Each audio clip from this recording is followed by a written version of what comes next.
Welcome back. I'm Chismosa and I'm here with Denali with a J. And we are the Not Safe for Work Bible Pod. Yes. So this past week we made a really cool dish, which is the pinkest thing I've ever eaten that wasn't dyed with food coloring. And it was borscht. Yeah, it's a soup made out of beets. Yeah, hence the color, hence the pinkness. And it was really pretty, but it also tasted really good. It was like, to me, I thought it was like clean. It didn't have... This doesn't sound good, but it didn't have an overt flavor of any kind. That's actually kind of true. Right? It's just like watery, vegetable-y, but not really much of anything. Just like clean tasting, but delicious. And there was beef in it, so that's always good. So a lot of people think that borscht is a Russian dish. It's not. It's Ukrainian. But you know who else wasn't Russian? Laban. Because Laban wasn't Russian to give his daughters to Jacob. And that brings us to our story for today, which is Weddings and how they can go wrong. Which is part 1 of our series, Jacob and his tricks. Double entendre. Cue the music.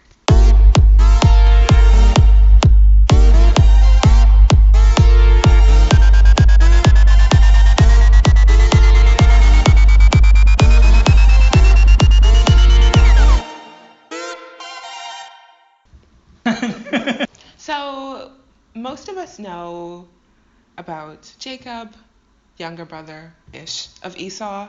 Okay, twin, but younger brother. Mm-hmm. If you are a twin, you probably know how important that distinction is. Says the person who's not a twin. I mean, you don't have to tell people that. People can just assume I'm a twin. I'm going to cut that out. Says the twin.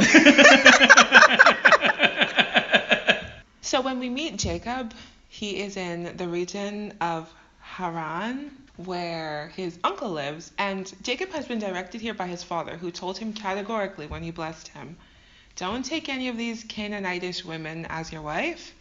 Go towards where your mother's side of the family lives, and go and meet specifically your uncle Laban and marry one of his daughters. That's my ideal plan for your future. It was really specific. So Jacob, being a good son that he is, does exactly that. He goes to the region that he knows his uncle Laban lives in, and when he's in this region, at some point, he comes across a well, and he sees a bunch of guys hanging out at the well, as men are wont to do. And they're there, they're trying to get some water, having a little bit of difficulty. And suddenly there appears before all of them a beautiful young woman. Emphasis on the young. We don't know her age. Regardless, she's there, she's pretty, and Jacob is like, who the hell is that? And the guys are like, oh yeah, that's Laban's daughter, that's Rachel, the daughter of Laban. And he's like, Jacob is completely like heart eyes. He's lost his mind, love at first sight. And I guess he's so enthralled by her that he decides to put on a little show for her. The Bible literally says, as soon as Jacob saw Rachel, the daughter of Laban, his mother's brother, and the sheep of Laban, his mother's brother, Jacob came near and rolled the stone from the well's mouth and watered the flock of Laban, his mother's brother. I don't really understand why it keeps emphasizing the fact that they're related. It's like, we get it. Enough of the grossness. Regardless, Jacob decides to put on some kind of grand display of manliness for her. Denali can tell you more about that kind of thing. Just kidding. Do I have to cut that? You can cut whatever you want. And after showing her that he's such a big, strong man who's like so capable and waters sheep and stuff like that, Jacob heads immediately to Rachel's side, literally sobs like a baby. I mean, the Bible says he wept aloud. So that sounds to me like sobs like a baby, and kisses her. And is like exclaiming with joy. And then what happened? Oh, so then Laban comes out and is like, wait, who are you? And he was like, I'm your nephew, man. I'm here because my brother's trying to kill me. And he was like, okay, I guess you can stay. So he stays, and like after about a month of Jacob like staying, Jacob's like being a helpful guy or whatever, and so Laban's like, you know what? I feel like I should be paying you for all this work you're doing around here. And Jacob was like, you know what? I have just the idea. He was like, how about for the wages of my work, you give me my cousin, Rachel, as my wife? And Laban was like, okay, I can work with that. He said, it would be better for me to give my daughter to her cousin than any other man, is what he said. And so they agree on 7 years. So they both decided that was a fair amount. 7 years' wages for the bridal price, which I don't know. To me sounds high, but what do I know? Hi. So he just like becomes Laban's right-hand man. He starts like managing all his stuff, you know, being the shepherd and whatever, taking care of all of his stuff. And he works for 7 years. And after 7 years, you know, Jacob's been watching the calendar, and he's like, yo man, so 7 years are up. You know what that means? Laban's like, what? I don't know what you're talking about. Jacob's like, yeah, you have to give me your daughter Rachel, my cousin, so I can marry her. And Laban's like, yeah, cool, we can do that. So he like invited everybody over and like put on a big feast, and they were all getting drunk for like the wedding night or whatever. And then I like after 7 years, and they were living in the same house the whole time. that is true. So they've been living together for 7 years. So he's known his cousin. Also, that's like a weird thing. Like, it's like for 7 years he was just working with his cousin, and his cousin knew that after 7 years were up, she had to marry this person. Like, I feel like that would create some tension. The vibes. Like, that would just be weird for me. But anyway, that's just how they rolled back then. And so during this feast, Laban takes his older daughter, Leah, and he puts a veil on her. he brings her to Jacob, and they get married, and they, consummate or whatever, because that was, like, you weren't technically married back then until you did. They did that, and everything was fine. And it's not till the next morning, and Jacob wakes up, and he looks over, he's like, wait, this isn't Rachel? Disgusting. Which I don't even know. I don't know how I don't know how that works. Disgusting. But after 7 years of living with Rachel and Leah, he couldn't tell them apart, apparently, for one night. A very crucial night. And so then... But shouldn't we say, I mean, it's even more relevant that he couldn't tell them apart because, you know, if you've read the Bible, sometimes the Bible does describe people physically, but it doesn't always. In fact, it doesn't often. But it went as far as to basically point out that Rachel and Leah didn't look the same. Yeah. They weren't on the same scale. Yeah, basically it says that Rachel is Hot. much more hot than Leah is Leah. not. Yeah, basically that's what it says. He doesn't say that explicitly, but that's the implication. And not. It's basically yeah, that's the situation. But anyway, So he must have been drunk. Or I mean, also, he must like, have been, but like... And also, I hope the veil was black. If that was a white veil, like somewhat see-through, he has no excuse. It needs to be black. The next morning, when he found out it wasn't Rachel, it was his cousin that he wasn't into. Like, this isn't what I thought at all. And Leah's like, well, you seemed into it last night. And he was like... and he was like, well, I'm going to go talk to your dad.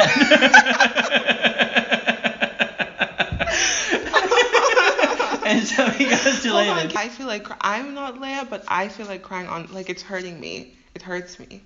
Yeah, I mean, honestly. So mean. But at the same time, he wasn't planning on marrying her. I mean. But it's like why couldn't he be a little bit more sensitive to her feelings? Yeah, I don't know. First of all, do you think that she was just there cackling with her dad when her dad's like, and then you're gonna lie down next to him and don't turn your head? You think she was like, this is my dream wedding night? Yeah, obviously I don't think she was very happy with the situation. Everyone's so mean to her. Yeah, everyone is. That's true. Everyone's so mean to her, but that's what she gets for being ugly. I'm not going to agree to that. The world just treats you badly. Anyway, after he's like, I'm going to talk to your dad, he goes and he talks to his uncle, and he was like, yo dude, what gives? This was not our deal. I agreed to work 7 years for you, and I did work 7 years for you, and that was the bridal price. And then you gave me the daughter that I didn't like. And then he was like, oh, so like there's this like thing in my country where like we don't give the younger sister before the older sister. I thought you knew that. Like, my bad. Like, and Jacob's like, how come this has never come up before? Like, for 7 years. He's like, never once come up in a conversation with you. So I just think that's strange. Like, and then Laban was like, well, I don't know. This seems like a very awkward situation. And Jacob was like, yeah, no kidding. And Jacob was like, but I want to marry Rachel. Oh my goodness. He is undeterred. He literally... Disgusting. He was obsessed. Ew. Actually, that's kind of cool. He was so obsessed that he was like, no, I still want to marry Rachel. And like, Laban was like, what? For real? Like, are you serious right now? It's like, yeah. He was like, well, dude, you're like your wedding isn't even over. Apparently, like, their weddings lasted for like 7 days or something like that. And he was like, you're literally only in the first day. Like you're not even like finished with this. So and mean. Jacob was So like, mean. yeah, he didn't care. He was like, I want to marry your other daughter. I want to marry the cousin that's hot. And Laban was like, all right, well, like, here's the thing. We can do that, but 2 conditions. Number 1, you have to wait until this wedding is over. Wait at least 1 week. Wait at least 1 week for, like, the end of this ceremony. He's like, and then you can marry Rachel. And then also you have to work for me for another 7 years. So he's like, because the payment you did, like, only counts for Leah. It doesn't count for Rachel. And so Jacob wasn't very happy. But he agreed to do it because he thought it was worth it. Ugh. And so after the week was over, then he married Rachel, the person he actually wanted to marry. And I hope he looked under the veil this time. Just to make sure it wasn't some random slave girl. So here's this custom in my country where, like, we don't let someone marry the youngest sister until we marry them all the slaves away. So that's going to be like another 7 years, bro. I don't know what to tell you. They're going to be like, oh, okay, I guess. Because apparently Rachel's just that appealing. Sounds like witchcraft to me, but carry on. Yeah, sounds fake. But so Laban basically gets Jacob to agree to work 14 years in total. And so he gets married for Rachel, but then he still owes 7 years that he has to work for Laban. And so basically, Laban was able to trick Jacob into paying the 7-year price for both of his daughters. Laban was pretty happy with himself. Jacob, not so much.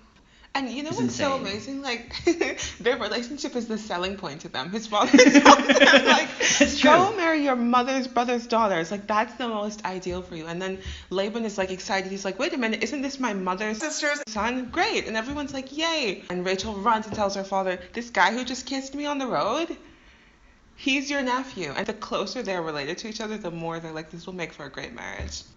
Also, I just had this crazy thought. So, like, while we're on the topic of incest, Jacob is super into his cousin, Rachel. Yeah. But his family is like I said, not only is she his first cousin, he also his second cousin. And, like, the Bible talks about how attractive his mother was. I'm just saying, considering how seemingly rare it was for new genetic material to be introduced to the family, it's highly likely that she looked very similar to Jacob's mom. Whoa, this is very Freudian. Suddenly Oedipian, I don't know how it's pronounced, Oedipus. But nevertheless, this inauspicious start to this trilogy of a marriage, trifecta of a marriage, I don't want to say threesome because that's just too crass, even for me. Actually, it was more than a threesome because Laban, you know, it might sound like he's stingy now, it might sound like he's a fraudster, like a trickster, but guess what? He decided to sweeten the deal. When Leah was married to Jacob, it wasn't just Leah that became Jacob's property. Leah brought with her a slave woman. And then when Rachel married Jacob, Rachel also brought with her a slave woman. And these 2 women were Zilpah and Bilhah. So actually this is more of like a 5-some marriage because those women are vessels for reproduction, completely viable. The point is, it wasn't the most peaceable family situation at all. What is the lesson of this tale? What's the purpose of it? You tell me. Now the moral of our story, it's the point we hope we've made. So, I mean, we didn't really talk about this so much in the beginning, but the reason why he was coming to Laban was, 1, to find a wife, but also because his mom said, you have to leave because I heard your older brother was planning to kill you. And the reason his older brother was planning to kill him was because Jacob swindled him once and then actually tricked the blessing out of his father a second time. And his older brother was like, not okay. And hilariously, the way the way he tricked his brother to get his father's blessing was he dressed up and pretended to be his older brother, and then the way he gets tricked is an older sister pretends to be a younger sister. You know what they call that? Karma. Karma, exactly. That's what this story is. This story really, I think, is karma for Jacob tricking his brother, which is still super messed up. Like, but it's I think it's kind of talking about like I think this is kind of like trickster's gonna get tricked. Like you can't just go around doing whatever you want because you reap what you sow. Yeah. It comes back to you. And this particular way it comes back to him is almost poetic. Oh, very. People with the kind of get what you want at all costs mentality. I think this is a quote from Shakespeare. Leaping all civil bounds. There are like these rules in society. And you want to bend them or break them or twist them any which way because you really want to get what you want in the exact way that you want it at all costs. Like Laban, he wants this guy. He wants to marry off his older daughter. He wants to get something out of it. The guy's so in love with his second daughter that he's doing a great job of working for him and always trying to impress. So it's like, this is an ideal situation that I can manipulate, that I can milk. It's just too ideal. The lure of getting what you want in the exact way that you want it is so strong. Yeah. It's terrible. Yeah, it's like this is what happens when you just like trample on the social mores to get what you want. Right. Is that you run the risk of having them Trampled on you. People do what they can get away with. People have no morals, and everyone is literally pushing every envelope to the extent that they can. In a way, it's almost like don't trust anyone and don't ever put anyone in a position where they can control an aspect of your life, because these characters in the Bible did everything that they could get away with and maybe even a little more. Where was Rachel this whole time? Oh, on the wedding night? Yeah. Snickering in the corner.